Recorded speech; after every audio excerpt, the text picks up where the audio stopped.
we will have in Latin America potentially center or left-wing governments in Cuba, Honduras, Colombia, Venezuela, Peru, Bolivia, Brazil, Argentina.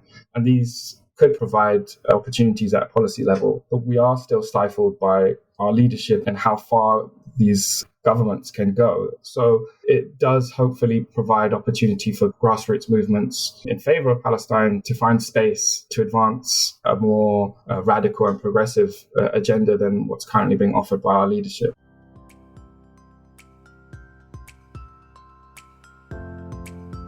This is Rethinking Palestine, a podcast from Al-Shabaka, the Palestinian Policy Network. We are a virtual think tank that aims to foster public debate on Palestinian human rights and self-determination. We draw upon the vast knowledge and experience of the Palestinian people, whether in Palestine or in exile, to put forward strong and diverse Palestinian policy voices. In this podcast, we will be bringing these voices to you so that you can listen to Palestinians sharing their analysis wherever you are in the world. Recently, countries in Latin America, including Chile, Honduras, Colombia, and Peru, have been experiencing a new rise in leftist leaders. Indeed, earlier this year, a leftist government in Chile, headed by progressive former student leader Gabriel Boric, was elected. This was and continues to be a significant moment for Chile, which continues to suffer from policies put in place by the Pinochet dictatorship. Interestingly for Palestine, Boric is also a vocal supporter of the Palestinian struggle. In September, he postponed approving the credentials of the Israeli ambassador to Chile because of the escalation in violence against Palestinians in the West Bank at the hands of Israeli regime forces. Of course, many other Latin American leaders have also been staunch supporters of Palestine, from Hugo Chavez to Evo Morales. But Boric represents a new generation of leftists, what some analysts are referring to as the Green Wave. In other words, leftist politics that's embracing both the environment and progressive social issues such as abortion rights as a key part of policy. At the time of this recording, we were also in the midst of a general election in Brazil where leftist former President Lula is up against Bolsonaro, commonly referred to as the Trump of Latin America.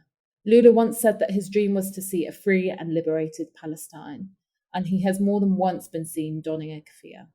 Bolsonaro, on the other hand, considers the Israeli regime a staunch ally and has policy vis-a-vis Palestine, and his policy vis-a-vis Palestine is characterized by his courting of Christian Zionist evangelicalism. Joining me to discuss all of this and their political implications for Palestinians is Hussein Sameh. His research and writing has focused on foreign policy between Latin America and Palestine and the Israeli regime.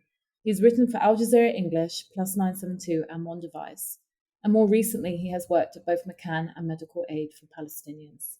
Hussein, thank you so much for joining me on Rethinking Palestine. Thank you for having me. Now, Palestinians have a long and varied history with Latin America, certainly not a homogenous one. But I was wondering if we could have a bit of an overview of the relationship between Latin America and Palestine and why it has been so important historically. The beginning of the history of Palestine and Latin America arguably starts with the migration of Palestinians to Latin America in the late 18th century, early 20th century. This is while Palestine was still under the Ottoman Empire. The majority of that migration were Palestinian Christians, and when they kind of arrived in Latin America, colloquially referred to as Turcos, Turks, because they were coming from the Ottoman Empire. And there is a whole complex history of Palestinians' relationship to the various states in which they ended up. So the majority ended up in Chile, but there's also Palestinian communities across Central America and across the other states of South America. But this, as you stated in your question, isn't necessarily a straightforward history. Palestinians have had differing relationships with both the right and left-wing governments that have emerged over the last century or so since they've been in Latin America. So many of the Palestinians who originally came to Latin America came as merchants, and as the economies of those countries began to change, found themselves moving into industry and becoming industrialists. And I think this is an important point because this relates to how these Palestinian communities then navigated the politics of the countries in which they were in.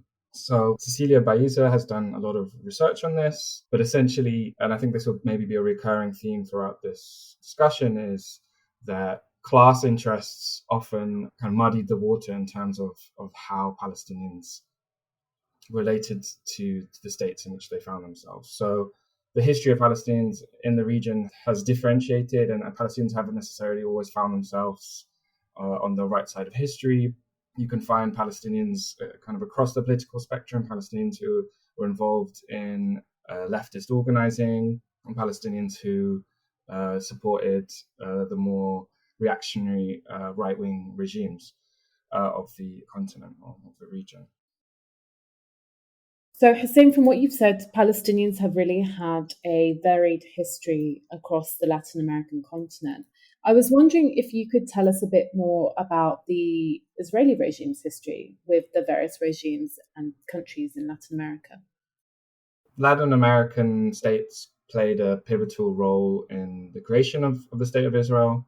So in 1947, with UN General Assembly Resolution 181, which called for the partition of Palestine into two states, 13 of the then 20 Latin American member states voted in favor, and only one state actually voted against, and that state was Cuba. And this was pre-Cuban Revolution Cuba, although I think at the time there was a reasonably progressive government in place in Cuba, although I can't give you the exact rationale as to why Cuba was the single country to vote against. So Latin American countries played a pivotal role in partitioning Palestine, and between the creation of the State of Israel in 1948 and the War of 1967, Israel provided low-level agricultural assistance and economic assistance to those states, and the relationship between Israel and those states was relatively friendly. Israel was still also able to present itself as a reasonably progressive socialist state, kind of very much emphasizing the kibbutz experience as representative of kind of what Israel stood for.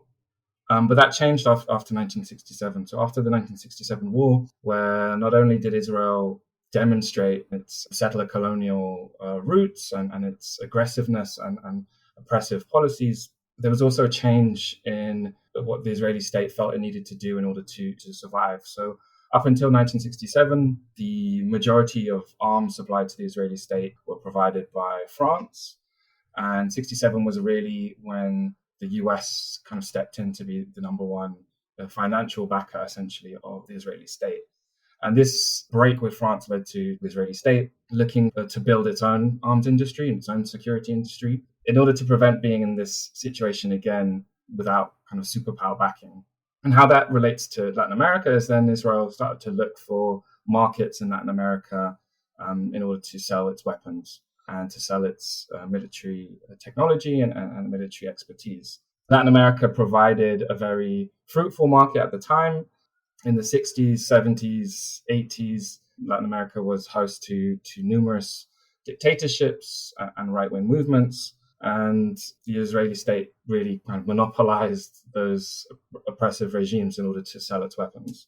For instance, in the case of Central America, Israel was one of the primary backers of the Somoza dictatorship, where it sold around $250 billion worth of arms, which made up about 98% of Nicaragua's total.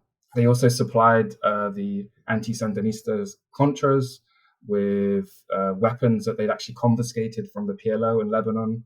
They also supported the regime in El Salvador and also provided weapons to the Honduran state, which were eventually intended for the Contras who were fighting against the Sandinista revolution. Kind of most shockingly, I suppose, is Israel's involvement in Guatemala, where General Rios Montt, who launched a coup in 1982, actually attributed his success to Israeli military assistance and training. And I think it wasn't just necessarily the weapons that Israel sold in Central America, but also the ideology that it lent to these regimes and right-wing movements. So in the Salvadorian case, the Army Colonel Ochoa Perez actually said that he modeled his Salvadorian civil defense on a militarized version of Israeli kibbutzim. Israel also had plans with the US to create a settlement-style scheme on the Costa Rican-Nicaraguan border, which was based on their settlement program in the West Bank and Gaza. The idea being to plant anti-communist farmers on the border as a means of containing the Sandinistas. And then in the Guatemalan case, there was actually the military leadership referred to the process that they were carrying out against the indigenous Guatemalans as the Palestinianization of indigenous Guatemalans.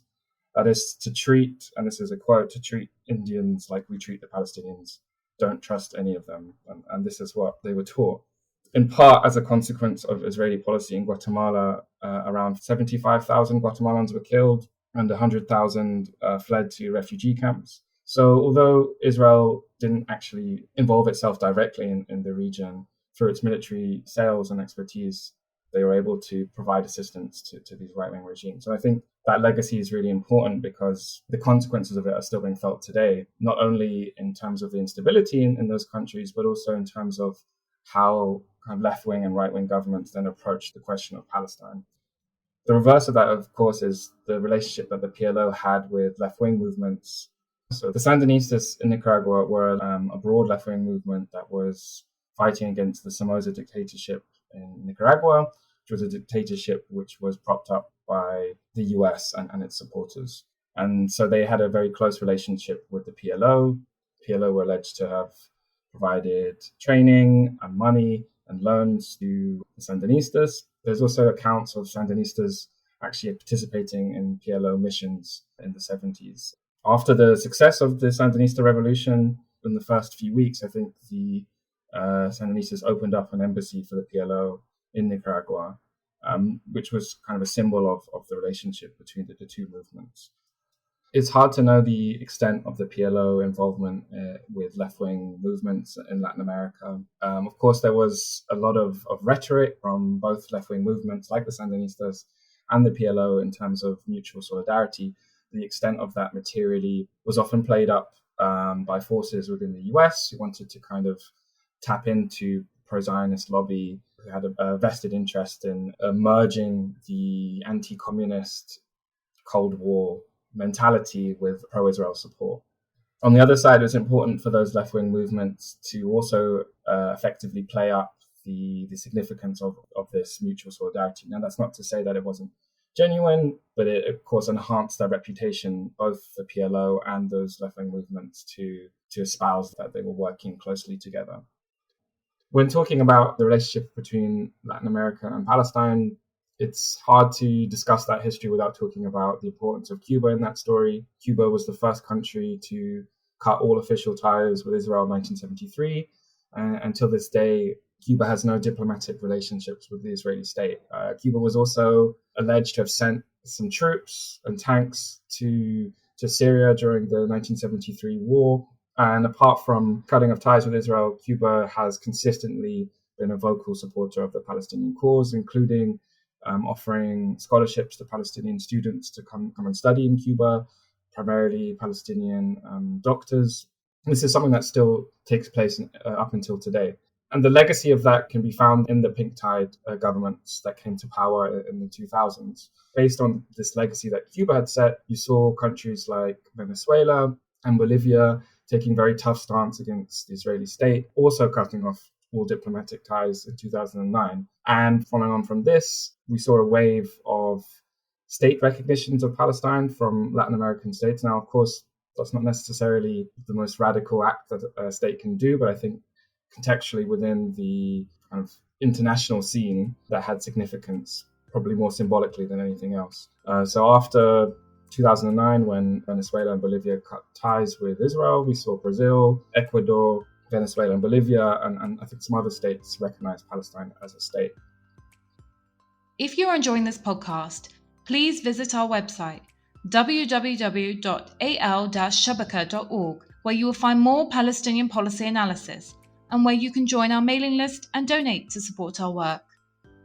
And I guess that's something that we're used to hearing about and seeing, the likes of Chavez and Morales, etc., and the leaders in Cuba talk about Palestine with such reverence. And I guess what you're saying is that it's hard to really assess how deep those relationships were. And something that was also not surprising that, that the Israeli regime exported weapons and trainings to these oppressive Latin American regimes. But I didn't realize how extensive it was and how deep it was. And I think that, a really important thing you also mentioned was how the Israeli regime exported its fascist and settler colonial ideology to these regimes as well. Now, I want to hone in on Chile for a moment. Chile, as you've already mentioned, has the largest population of Palestinians outside of the Middle East. I think it stands at about 500,000, quite a sizable population considering we're only about 14 million globally. And you've touched briefly on the relationship there and the historical political relationship there. But I'm wondering, what do you think we can expect from Boric vis-a-vis foreign policy on Palestine? We know that he is a vocal supporter of Palestinian rights, but how far do you think he's willing to go? So Chile has up to 500,000 people of Palestinian descent who are mainly based around Santiago in the Chilean capital. And they have a mixed legacy when it comes to their involvement in domestic Chilean politics. And due to their class interests and many of them making up part of the industrial class, many of them actually ended up supporting the Pinochet dictatorship. Now, that's obviously not to say that all of them did, but I think there's this idea that Palestinians, by virtue of being Palestinians, are consistently righteous and on the right side of history. And I think that can often ignore the class interests of Palestinians in specific states. So despite that, Palestinians in Chile have been consistently nationalistic and pro-Palestine, and there are numerous cultural and social Palestinian associations in Chile. Most famously, I think people probably know of FC Palestino, which is a Palestinian football team based in Santiago, or a team set up by Palestinians based in Santiago. Again, like many of the Palestinian migrants to Latin America, or original migrants, the community is primarily a Christian community coming from Bethlehem and Beit Jala.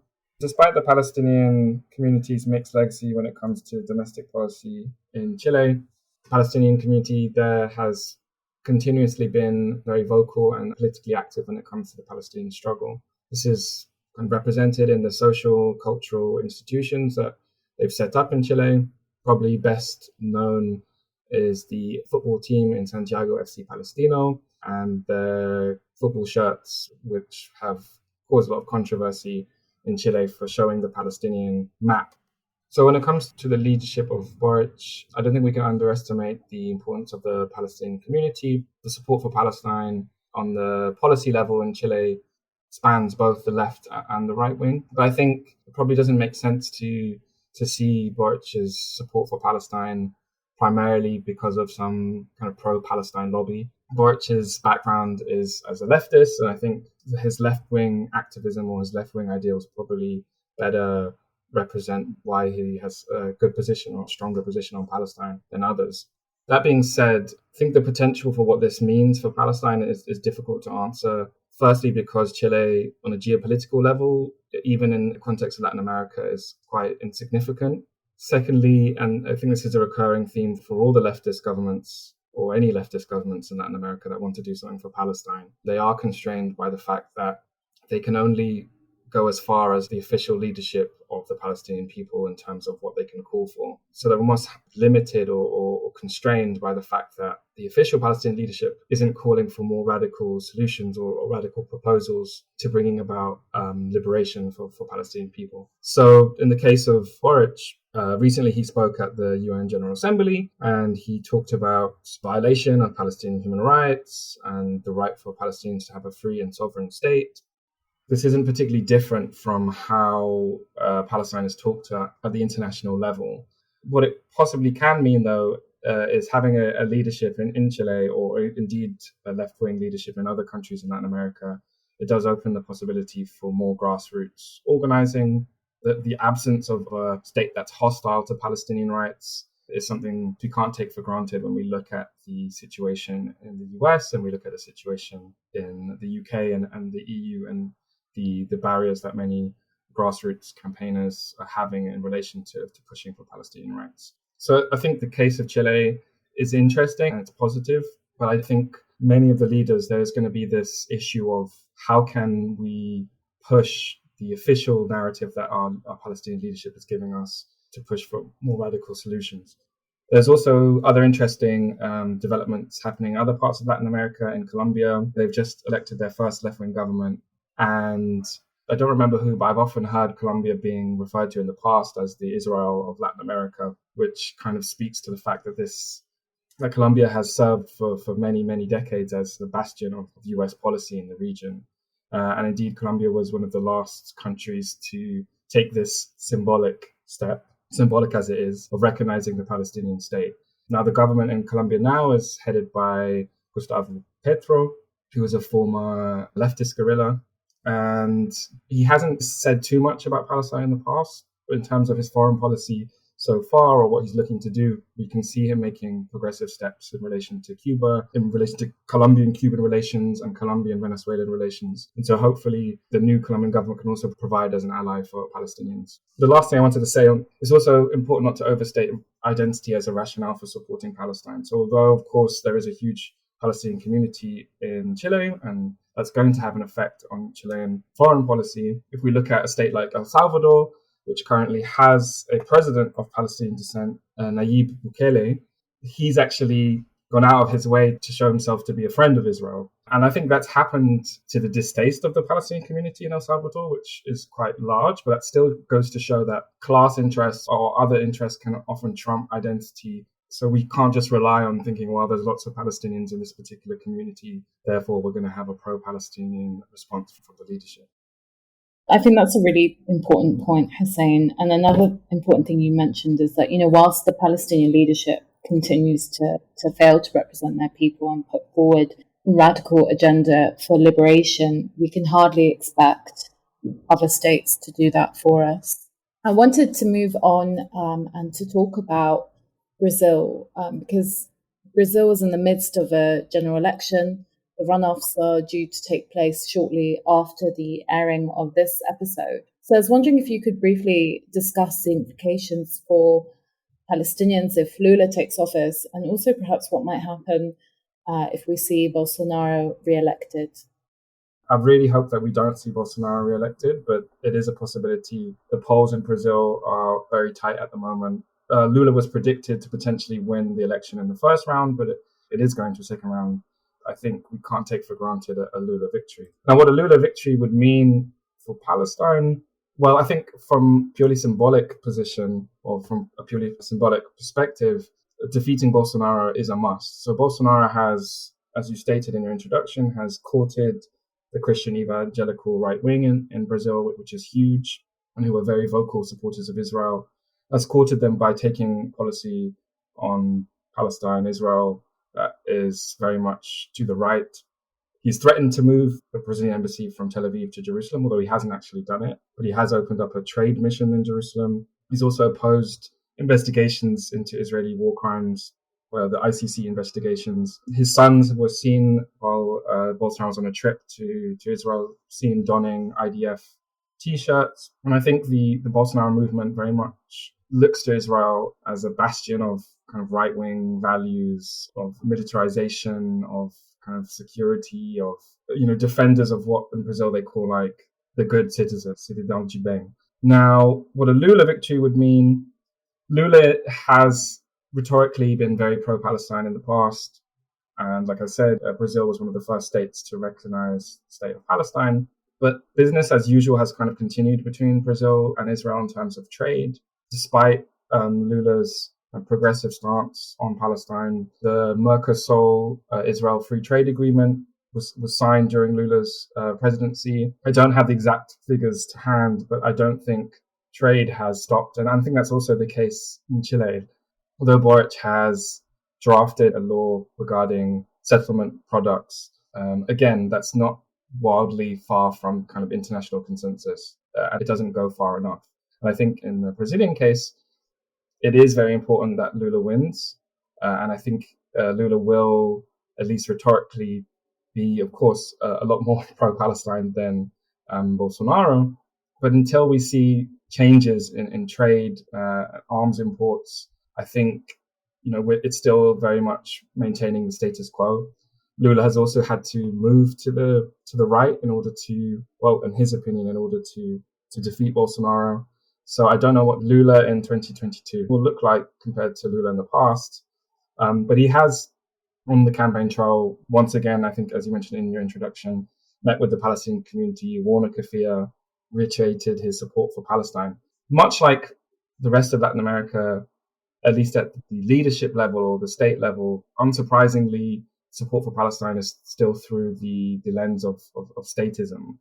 So because the only thing that the Palestinian Authority has to offer in terms of bringing about any change is an establishment of a state based on the two-state solution, it's kind of the only thing that Latin American leaders can actually support. So again, until that changes, I think it's hard to see what the significance or what these leaders can actually do. I think in the case of Brazil, Lula is likely to be hampered by the success of Bolsonaro in the elections. Although it's going to a second round, Bolsonaro actually did quite well, or at least his party or his supporters did quite well in the elections. Looking beyond Palestine in a way, it is extremely important that Bolsonaro is defeated. Bolsonaro, not only a friend of Israel or supporter of Israel, but he has made attacks on Black Brazilians, on indigenous Brazilians, on LGBTQ plus Brazilians. And I think he stands against everything that the Palestinian liberation movement should stand for. And just anecdotally, when I was in Brazil, when you went to the anti-PT, which is the party that Lula represent, when I went and visited the anti-PT protests, it would be common to see Israeli flags alongside Brazilian flags. And the merger of Zionism or pro-Israel sentiment and these right-wing values is scary to witness, but it also speaks to the importance of defeating Bolsonaro. Hussein, just to bring this episode to a close, I want to ask you about the future of the relationship between Palestinians and Latin America. Where do you see it going, and what do you think needs to be strengthened in terms of ally ties with the region?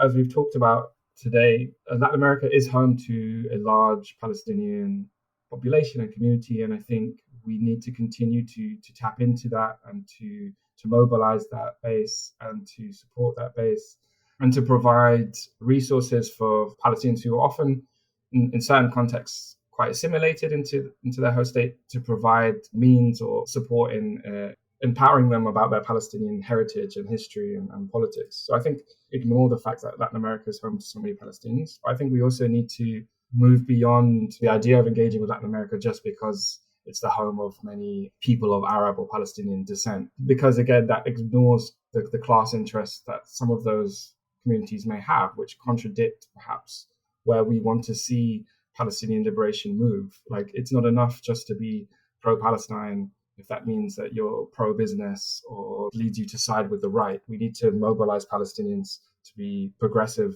in all senses. And I think that's why it's important for us as Palestinians to tap into or to support indigenous struggles in Latin America, to support decolonial organizing, anti-racist organizing, abolitionist organizing, feminist and queer organizing. And I think in many ways, what's exciting about what's happening in Latin America is probably less to do with Palestine and more to do with the success of organizing and protests in building power. So Boric in Chile came into power off the back of maybe not consistent, but 10 years of protests on the street. The election of Gustavo Petro in Colombia comes off the back of indigenous and mass movement in the last year or so. And I think that also speaks to the potential of Palestinians in diaspora to build connections and to build struggle with Latin Americans. So during the uprising or the Unity Intifada last year, this coincided with these mass uprisings that we saw in Colombia and we saw on the streets of many places in North America and in Europe, Palestinians and Colombians protesting and marching together and making connections between their struggles and the support of the US in both projects and the militarization or the military connections in both countries. So I think there is a lot to build up from.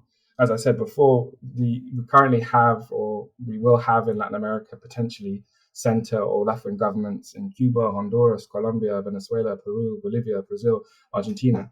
And these could provide opportunities at policy level. But we are still stifled by our leadership and how far these governments can go. I can't remember who said it, but they can't be more Palestinian than the Palestinians. So it does hopefully provide opportunity for grassroots movements in favor of Palestine to find space to advance a more radical and progressive agenda than what's currently being offered by our leadership. And I think, on the other hand, we also need to be wary of the rise of fascism in Latin America. When we look at the recent elections and many of where these leftist leaders were elected, they were often running against far right or right opponents.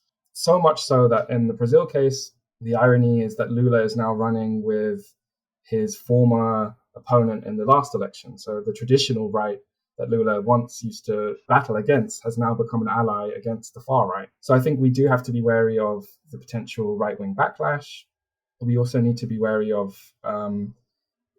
the constraints that are going to be placed upon these left-wing governments once they come into power, the tension between quote-unquote development and the most marginalized and indigenous people in those states. I think we also have to consider that Latin America is also made up of settler colonial states. The structures of these states are built on settler colonialism in a similar way to how the structure of Israel has been built. So there's still constraints for these left-wing governments. And we also need to keep an eye on the rise of the Christian evangelical right wing, particularly in Brazil, who are very pro-Israel. That isn't to say, though, that we can't engage with them. I think we need to maybe find avenues to think about how we can actually engage those communities around the question of Palestine. Hussein, we're going to have to leave it there, but thank you so much for joining me on Rethinking Palestine. Thank you for listening to Rethinking Palestine. Don't forget to subscribe and leave us a review. For more policy analysis and to donate to support our work, please visit our website www.al-shabaka.org. You can also follow us on Facebook and Twitter.